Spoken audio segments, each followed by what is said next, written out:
서울 공기가 상하이 공기보다 5배나 나쁘다고? 최근 동아시아의 환경 문제에 대한 다큐멘터리를 제작하던 한 영상 제작자는 한국과 중국을 오가며 촬영을 하던 도중 발견한 사실에 충격에 빠졌다고 하는데요. 과연 그녀가 발견하게 된 충격적인 사실은 도대체 무엇인지 지금 바로 알아보겠습니다. 안녕하세요.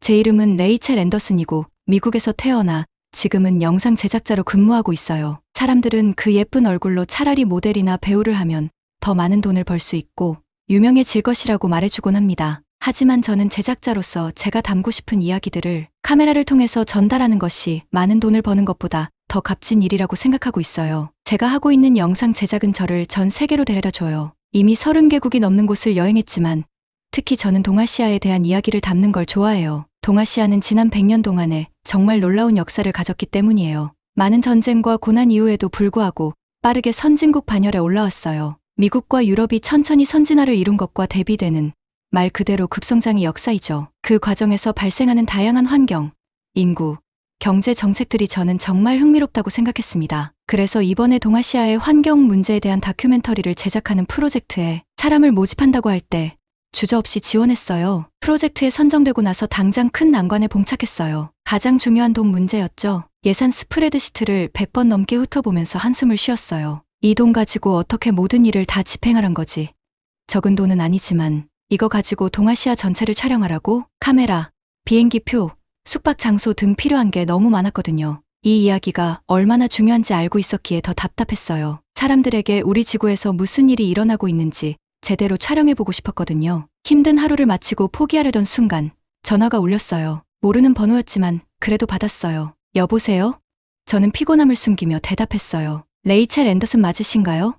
남자의 목소리가 들렸어요. 어딘가 익숙하지 않은 악센트가 있었어요. 네, 저예요. 저는 궁금해지기 시작했어요. 저는 중국에서 온 장 수밍이라는 영화 제작자입니다. 그가 말했어요. 당신의 작업에 대해 들었고 동아시아의 환경 문제에 대한 새 프로젝트에 매우 관심이 있습니다. 제 심장이 빨리 뛰기 시작했어요. 제가 바라던 기회일까요? 반갑습니다, 장 씨. 저는 목소리를 차분하게 유지하려고 애쓰며 말했어요. 어떻게 도와드릴까요? 장 씨는 영화 산업에 인맥이 있고 중요한 환경 다큐멘터리에 투자하려고 한다고 설명했어요. 서로 아는 사람들을 통해 제 프로젝트에 대해 들었고 더 알고 싶다고 했어요. 우리는 거의 1시간 동안 이야기를 나눴어요. 저는 한국, 일본, 중국을 방문할 계획에 대해 이야기했어요. 각 나라가 직면한 독특한 도전 과제를 보여주고 또한 그들이 어떻게 협력하여 해결책을 찾아가고 있는지를 보여주고 싶다고 설명했어요. 장 씨는 특히 한국 부분에 대해 정말 흥미로워했어요. 레이첼, 당신의 프로젝트는 엄청난 잠재력이 있다고 생각합니다. 장 씨는 통화 끝에 말했어요. 제가 당신의 다큐멘터리를 자금 지원할 수 있는 방법에 대해 논의하기 위해 직접 만나고 싶습니다. 믿을 수가 없었어요. 이게 제가 바라던 모든 문제의 해결책일 수도 있었어요. 정말 감사합니다, 장 씨. 너무 들뜨지 않으려고 애쓰며 말했어요. 언제 어디서 만날까요? 우리는 며칠 후 샌프란시스코에서 만나기로 했어요. 전화를 끊자마자 저는 의자에서 벌떡 일어나 사무실에서 작은 춤을 췄어요. 이게 바로 제가 기다려온 기회일지도 몰랐어요. 다음 며칠 동안 저는 장 씨와의 만남을 준비했어요. 모든 자료를 모으고 프레젠테이션을 준비하고 심지어 거울 앞에서 제가 할 말을 연습하기도 했어요. 모든 상황에 대비하고 싶었거든요. 드디어 만남의 날이 다가왔어요. 저는 가장 프로페셔널한 옷을 입고 약속한 커피숍으로 향했어요. 약속한 카페에 15분 일찍 도착했어요. 각 구운 페이스트리와 커피향이 가득한 카페에서 조용한 구석 테이블을 찾았죠. 긴장을 가라앉히기 위해 녹차를 주문하고 기다렸어요. 커피를 마시면서 마지막으로 메모를 훑어봤어요. 장 수밍과의 만남을 준비하면서 그의 영화 산업에서의 경력을 조사해봤어요. 그는 여러 성공적인 다큐멘터리를 제작했지만 그중 어느 것도 환경 문제를 다룬 것은 없었어요. 그래서 그가 제 프로젝트에 왜 관심을 가졌는지 궁금했죠. 정확히 오전 10시에 한정장 차림의 키 큰 남자가 문을 열고 들어왔어요. 그는 방을 둘러보다가 저와 눈이 마주쳤죠. 저는 자리에서 일어나 손을 흔들었고 그는 친절한 미소를 지으며 다가왔어요. 레이첼 앤더슨 씨죠? 그가 손을 내밀며 물었어요. 저는 장 수밍입니다. 직접 만나 뵙게 되어 정말 반갑습니다. 네, 맞아요.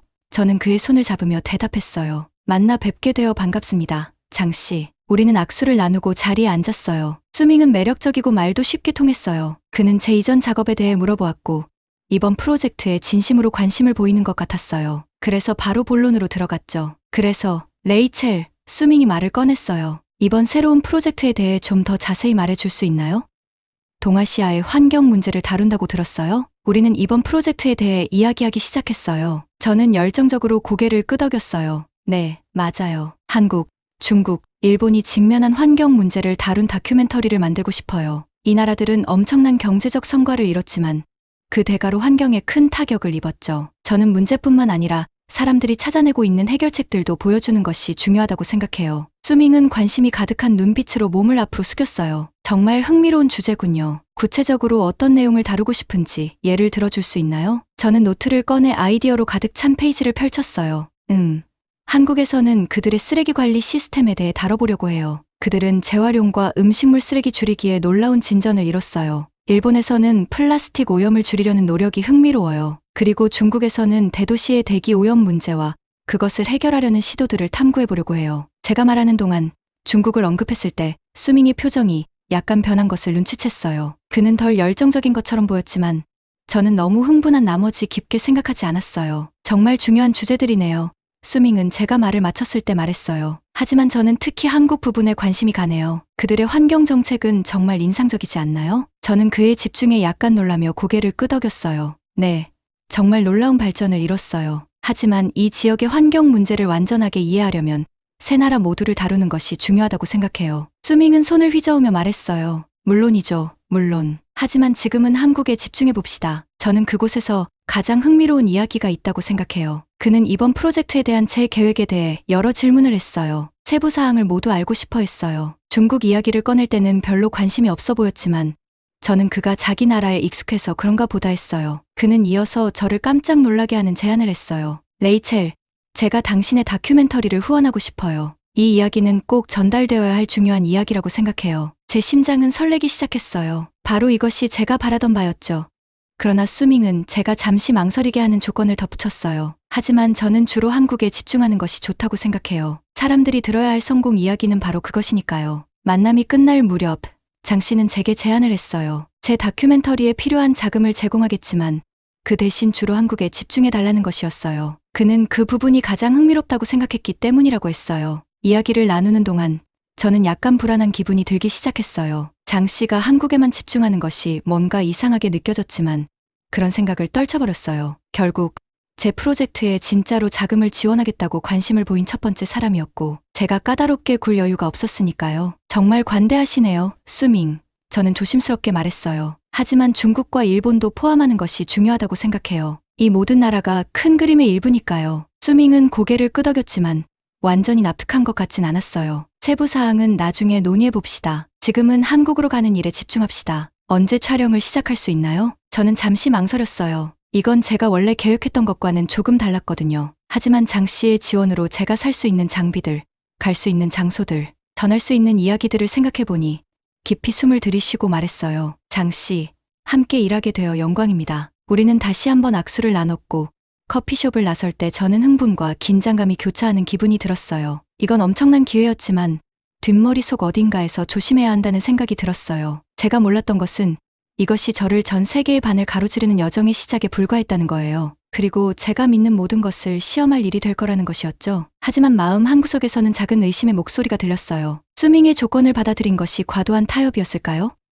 제가 원하는 전체 이야기를 전할 수 있을까요? 이런 생각들은 뒤로 미뤄두기로 했어요. 저는 이 상황을 잘 해결할 방법을 찾을 거예요. 이건 제가 세상의 변화를 일으킬 기회였고 저는 그 기회를 최대한 활용할 결심이었어요. 그날 밤 한국으로 떠날 짐을 싸면서 저는 흥분과 긴장이 섞인 감정을 느꼈어요. 제 경력에서 가장 큰 프로젝트가 막 시작되려 하고 있었거든요. 앞으로 어떤 도전이 기다리고 있든 저는 그걸 마주할 준비가 되어 있었어요. 이건 단지 제 여정의 시작일 뿐이었고 그 여정이 저를 어디로 데려갈지 정말 기대됐어요. 비행기가 서울에 착륙할 때 설렘과 긴장이 뒤섞인 기분이었어요. 한국은 처음이라 촬영이 너무 기대되더라고요. 공항에 도착하자마자 눈에 들어온 건 그 크기와 현대적인 시설이었어요. 제가 출발한 작은 지역 공항과는 비교도 안 될 만큼 크고 깨끗하고 효율적으로 보였어요. 첫 번째 방문지는 서울 외곽에 있는 폐기물 처리 시설이었어요. 한국의 놀라운 재활용 프로그램에 대해 읽은 적은 있었지만 직접 보는 건 정말 다른 경험이었어요. 시설은 엄청나게 크고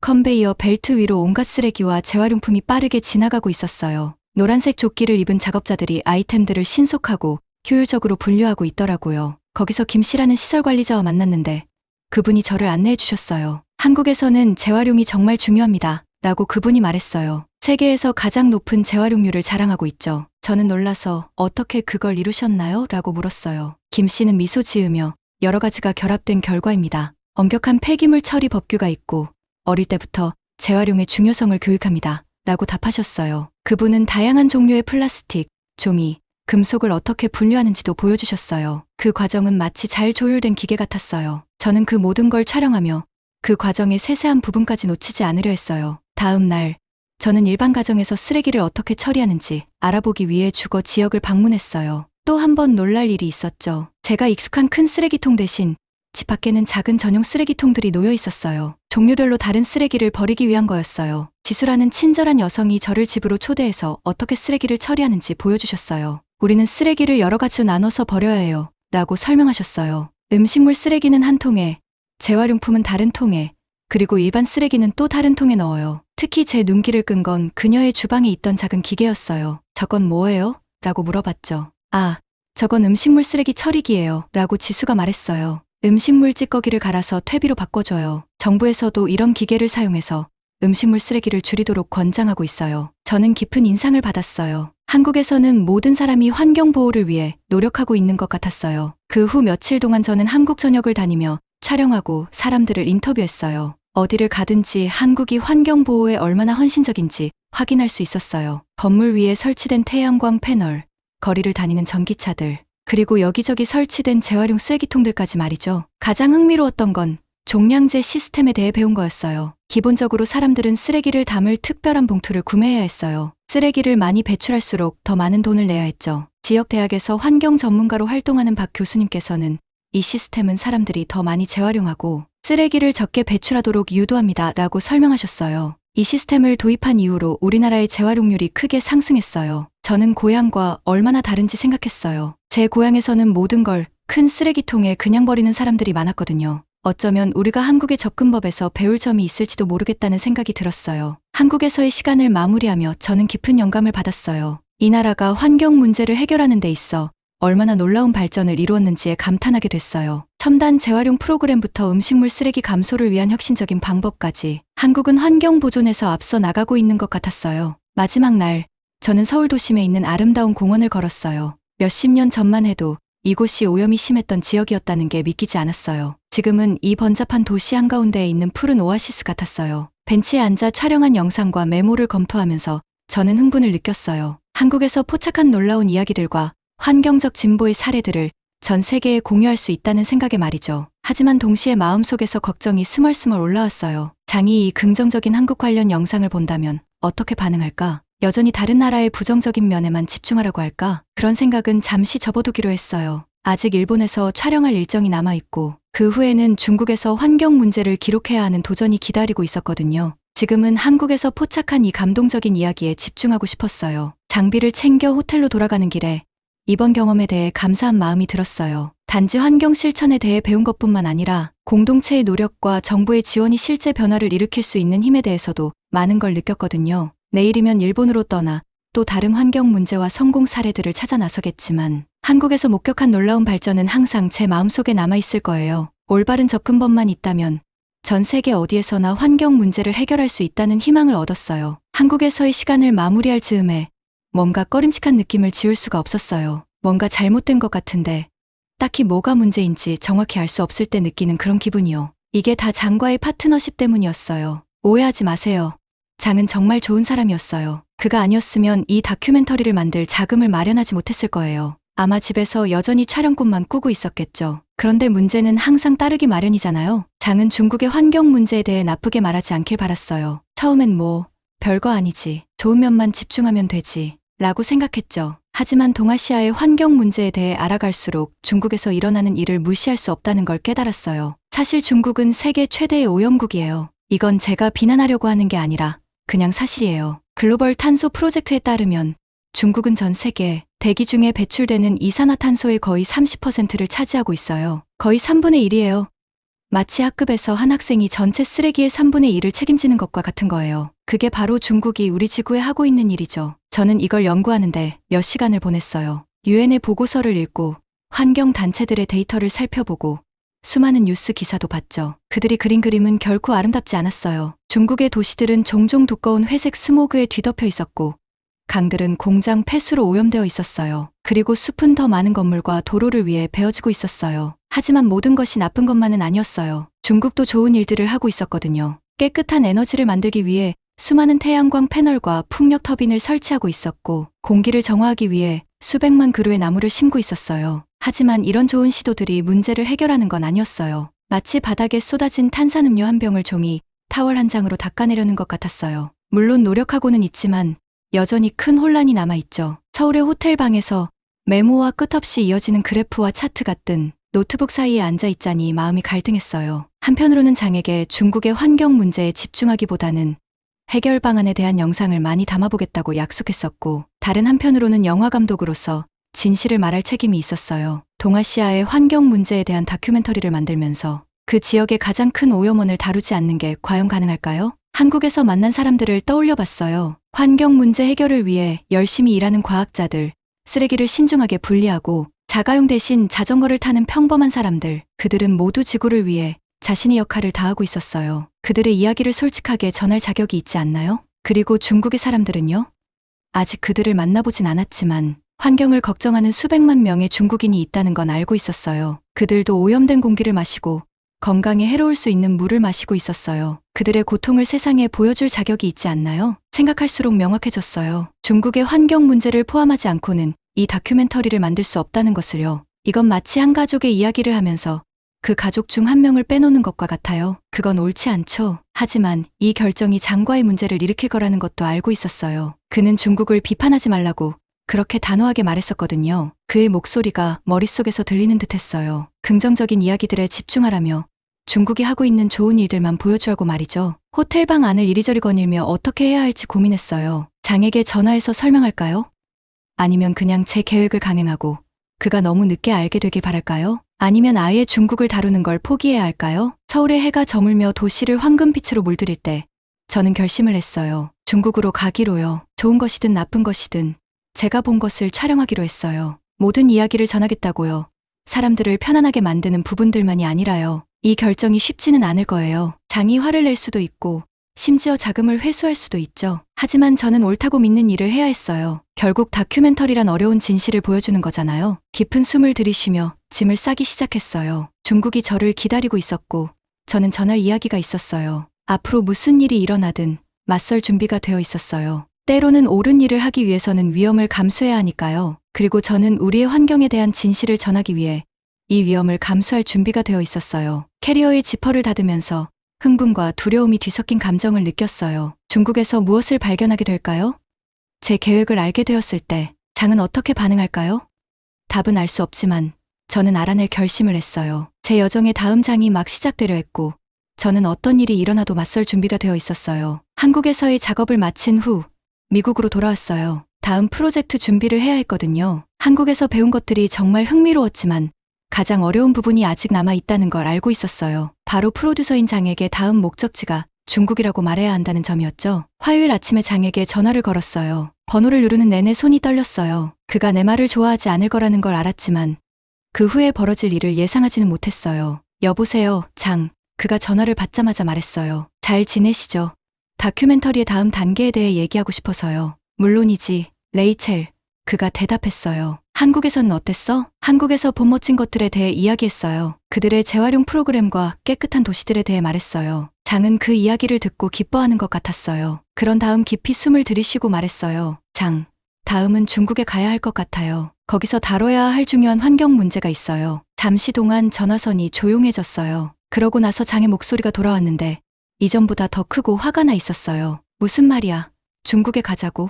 그가 소리쳤어요. 우리는 한국에 집중하기로 했잖아. 설명하려 했어요. 장, 중국은 세계에서 가장 많은 온실가스를 배출하는 나라예요. 그걸 우리 다큐멘터리에서 무시할 수 없어요. 중요한 이야기의 일부예요. 하지만 장은 들으려 하지 않았어요. 그는 점점 더 화를 내기 시작했어요. 중국에 대한 내용은 내가 이미 다 준비를 해두었어. 레이첼, 당신은 내가 준비해둔 내용을 넣기만 하면 돼. 장이 말했어요. 그런 내용은 계약에 없었던 내용이에요. 저는 그렇게 이 프로젝트를 만들 수 없어요. 제가 말했어요. 그렇다면 지원은 없을 줄 아십시오. 당신 말고도 영상을 제작하겠다는 사람은 많으니 말이야. 내가 제작하고 싶은 영상에는 서울의 대기 오염이 상하이보다 10배는 심각하다는 내용, 한국 사람들의 환경에 대한 인식이 중국보다 100배는 떨어진다는 내용입니다. 정말 충격받았어요. 장이 이렇게 화내는 건 처음 봤거든요. 그는 항상 친절하고 지원해주는 사람이었는데 이제는 나에게 소리치며 사실이 아닌 말을 하고 있었어요. 장, 제발 진정하려고 애쓰며 말했어요. 이건 거짓말이 아니에요. 유엔과 세계보건기구가 중국의 환경 문제에 대한 데이터를 가지고 있어요. 이걸 다큐멘터리에서 다뤄야 해요. 하지만 장은 듣지 않았어요. 그는 계속 소리치며 더 화를 냈어요. 내가 이 다큐멘터리에서 중국의 문제에 대해서 하나라도 이야기한다면 모든 자금을 끊어버릴 거야. 그가 위협했어요. 아무것도 남지 않을 거야. 그걸 원하는 거야? 가슴이 철렁 내려앉았어요. 장의 자금 없이는 프로젝트를 마칠 수 없었거든요. 하지만 진실을 외면할 수는 없다는 것도 알고 있었어요. 어떤 사람을 화나게 하더라도 나는 전체 이야기를 해야만 했어요. 미안해요, 장. 조용히 말했어요. 하지만 저는 옳은 일을 해야 해요. 당신의 지원을 잃더라도 다큐멘터리에서 진실을 말해야 해요. 다시 장은 조용해졌어요. 그의 목소리가 차갑고 단단하게 들렸어요. 레이첼, 넌 이걸 후회하게 될 거야. 그가 말했어요. 큰 실수를 하고 있는 거야. 그리고 그는 전화를 끊었어요. 오랫동안 그 자리에 앉아 전화기를 바라봤어요. 손이 다시 떨렸지만 이번에는 긴장 때문이 아니었어요. 두려움과 분노, 그리고 슬픔이 뒤섞인 감정 때문이었죠. 자금을 잃었어요. 친구도 잃었어요. 이제 다큐멘터리를 어떻게 마쳐야 할지 모르겠어요. 하지만 한 가지는 확실했어요. 포기할 수는 없다는 거였어요. 어떻게든 계속해야 했어요. 어떤 대가를 치르더라도 전체 이야기를 해야 했어요. 하루 종일 고민하고 계획을 세웠어요. 다른 영화 제작자 친구들에게 조언을 구하기 위해 전화를 걸었고 다큐멘터리를 위한 자금을 얻을 수 있는 보조금과 다른 방법들을 찾아봤어요. 쉽지는 않겠지만 어떻게든 방법을 찾아야 한다고 결심했어요. 그날 밤 잠자리에 들 준비를 하던 중에 장에게서 이메일이 왔어요. 짧고 간단했어요. 레이첼, 마지막 기회를 줄게. 중국 이야기를 그만두고 한국에만 집중해. 그렇지 않으면 이 업계에서 다시는 일하지 못할 거야. 24시간 안에 결정해. 그날 밤잠을 거의 이루지 못했어요. 장의 위협에 대해 고민하며 뒤척였어요. 정말 내가 다큐멘터리를 만들지 못하게 할 수 있을까? 그 위험을 감수할 만한 가치가 있을까? 하지만 눈을 감을 때마다 한국의 아름다운 풍경이 떠올랐고 환경을 보호하기 위해 열심히 일하는 사람들을 생각했어요. 그래서 계속해야 한다는 걸 알았어요. 그들의 이야기와 중국, 일본의 이야기까지도 말해야 한다고요. 다음 날 아침 일찍 일어났어요. 커피 한 잔을 끓이고 컴퓨터 앞에 앉았어요. 새로운 이메일을 열고 타이핑을 시작했어요. 장, 죄송하지만 당신이 요구하는 것을 할 수는 없어요. 이 다큐멘터리는 진실을 말하는 것이 목적이에요.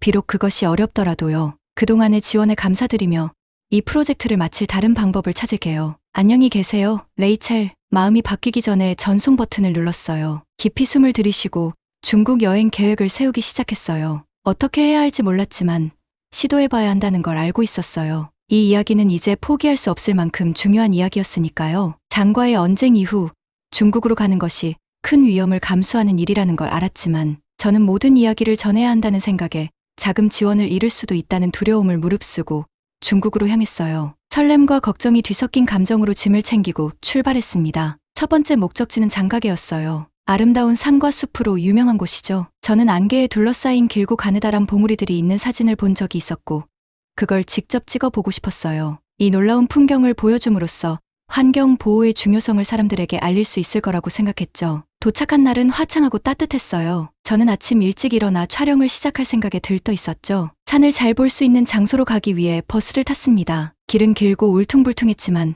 그곳에 도착했을 때 그 경치는 정말 숨이 멎을 정도로 아름다웠어요. 봉우리들이 마치 구름 위에 떠 있는 것처럼 보였거든요. 저는 주요 관광지에서 조금 떨어진 조용한 곳을 찾아 카메라를 설치하기 시작했어요. 완벽한 장면을 담는 것에 너무 집중한 나머지 사람들이 저에게 다가오는 것을 전혀 눈치채지 못했어요. 누군가가 소리치는 것을 듣고 나서야 비로소 고개를 들었습니다. 5명의 남자가 있었고 모두 화난 표정이었어요. 그중 한 명은 빨간 모자를 쓴 키 큰 남자였는데 중국어로 저에게 뭐라고 소리치고 있었어요. 무슨 말인지 이해할 수는 없었지만 그가 화가 났다는 것은 분명했죠. 저는 영어로 산을 찍고 있을 뿐이라고 설명하려 했지만 그들은 전혀 신경 쓰지 않았어요. 빨간 모자를 쓴 남자는 제 카메라를 가리키며 자신과 다른 사람들을 가리켰어요. 저는 그들이 제가 허락 없이 그들을 촬영하고 있다고 생각한다는 것을 깨달았어요. 저는 고개를 저으며 산의 영상을 보여줘야 했지만 그들은 관심이 없었어요. 갑자기 한 남자가 제 팔을 잡았어요. 저는 팔을 뿌리쳤지만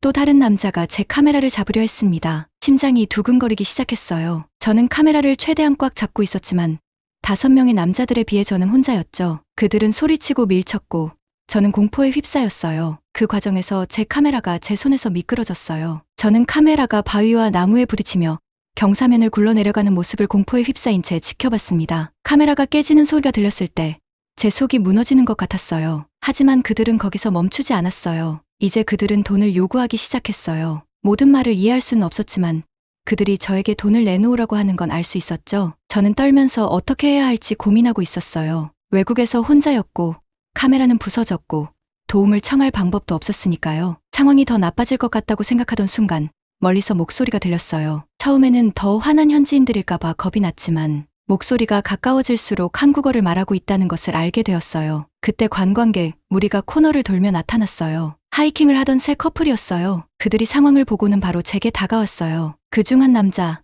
나중에 알게 된 바로는 그의 이름은 민준이었는데 그가 현지인들과 중국어로 대화를 시작했어요. 제가 민준이 무슨 말을 하는지는 이해할 수 없었지만 그의 말투는 단호했어요. 그는 저와 화난 남자들 사이에 서서 차분하지만 확고하게 대화를 나눴어요. 다른 관광객들도 제 주위에 모여 보호하는 듯한 원을 만들었죠. 현지 남자들은 확신이 없는 듯 보였어요. 민준과 몇 분 동안 말다툼을 했지만 그들이 물러서는 것을 알 수 있었어요. 결국 투덜거리며 화난 표정으로 그들은 떠났습니다. 저는 크게 한숨을 내쉬었어요. 다리가 후들거려서 근처 바위에 털썩 주저앉았죠. 민준이 다가와서 괜찮냐고 물어봤어요. 그의 영어는 완벽하지 않았지만 대화를 나누기에 충분했어요. 저는 민준과 다른 사람들에게 몇 번이고 감사를 표했어요. 그들은 정말 친절했고 제가 필요한 게 있는지 묻고 물도 건네주었어요. 한 여성, 수연은 그녀의 배낭에서 그래놀라 바를 꺼내 주었어요. 민준과 그의 친구 재우는 제 카메라를 찾으러 경사면 아래로 내려갔어요. 그들은 조심스럽게 내려가서 카메라의 조각들을 모아왔어요. 다시 올라왔을 때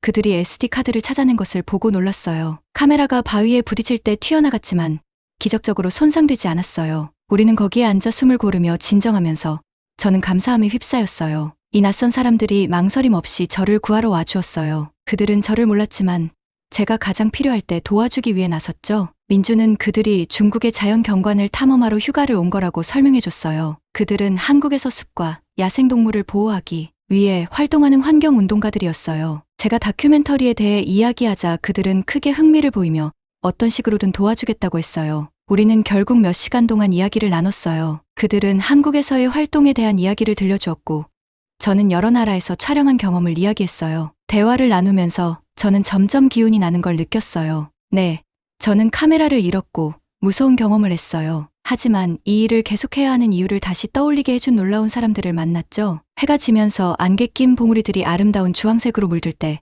저는 포기할 수 없다는 것을 깨달았어요. 제가 전하고자 하는 이야기는 너무나 중요했어요. 그것은 단지 환경에 관한 것이 아니라 민준과 그의 친구들처럼 변화를 위해 열심히 일하는 사람들에 관한 이야기였어요. 우리는 연락처를 교환하고 헤어졌어요. 민준은 베이징에서 또 다른 공경에 처할 경우 도와줄 수 있는 친구의 이름을 꼭 알려줬어요. 그들이 떠나는 모습을 지켜보면서 저는 감사함과 안도감, 그리고 새로운 목적의식이 섞인 감정을 느꼈어요. 그날 밤 호텔 침대에 누워 하루의 일을 되새기며 저는 결심했어요. 어떤 장애물이 닥쳐도 저는 제 일을 계속할 거예요. 전해야 할 이야기가 있고 그 이야기를 꼭 전할 거니까요. 과연 그녀가 여러 역경과 고난을 물리치고 끝까지 제대로 된 영상 제작을 마무리할 수 있을까요? 저도 기회가 된다면 한국을 위해 그리고 제대로 된 사실을 전달하기 위해 노력하고 있는 그녀를 위해 작게나마 도움을 주려고 합니다. 환경오염에 대한 다큐멘터리 제작을 위해 한국에 온 한 외국 여성의 이야기 어떠셨나요? 오늘도 긴 영상을 시청해주셔서 정말 감사드립니다. 이 영상을 시청해주신 모든 분들에게 오늘도 행복하고 건강한 기운이 가득하시길 기원드립니다.